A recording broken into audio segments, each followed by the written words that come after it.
Big boss Telugu season 9 మొదటి వారం ముగింపునకు చేరుతుండగా house లో రచ్చ పెరిగింది. డే 4 కి గేమ్ ఆసక్తికరంగా మారింది. ఈసారి కామనర్స్ వర్సెస్ సెలబ్రిటీలు కాన్సెప్ట్ తో బిగ్ బాస్ టీం సరికొత్త ట్విస్ట్ ఇచ్చింది.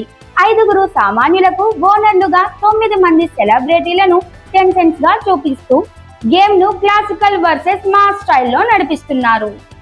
అందరూ ఊహించినట్టుగా ఈ వారం ఎలిమినేట్ అయ్యేది సుమన్ శెట్టి అవుతారని భావించారు. ఎందుకంటే ఆయన మొదటి రోజు నుంచే చాలా సైలెంట్ గా ఉన్నారు. టాస్క్ లో పెద్దగా కనిపించలేదు. కనీసం కంటెంట్ కూడా ఇవ్వలేకపోయాడు. దీంతో అందరికీ ఆయన వెళ్లిపోవడం ఖాయమేనని అభిప్రాయం ఏర్పడింది. అయితే ఇక్కడే అసలు ట్విస్ట్ ఉంది. సైలెంట్ గా ఉన్న సుమన్ శెట్టికి మాస్ నుంచి భారీ మద్దతు వచ్చింది. ఓటింగ్ లో ఆయన టాప్ లో నిలవడం షాకింగ్ గా మారింది.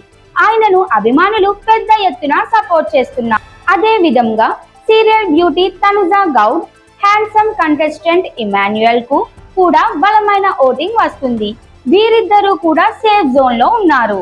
ధీమన్ పవన్, సంజన గాల్రాణి, రాము రాఠోడ్ లాంటి కంటెస్టెంట్స్ కు మినిమం ఓటింగ్ రావడం వల్ల వీరిలో ఎవరో ఒకరు ఎలిమినేట్ అయ్యే అవకాశం ఉందనుకున్నారు.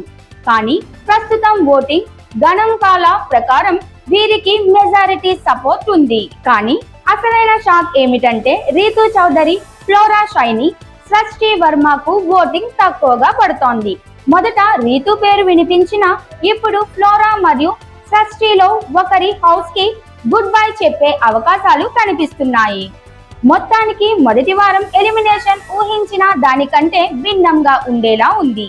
సైలెంట్ గేమ్ ఆడుతున్న వారికి మద్దతు పెరుగుతుండగా ఎక్కువ స్క్రీన్ టైం ఉన్న వారికి తగ్గ ఓటింగ్ రావడం ఆసక్తికరంగా మారింది. ఇలా అయితే బిగ్ బాస్ 9లో ఇకపై ఒక ఎలిమినేషన్ కూడా సాదా సీదాగా ఉండకపోవచ్చని స్పష్టమవుతోంది. ప్రేక్షకుల అభిప్రాయాలు ఎప్పుడైనా మలుపు తిప్పగలవు.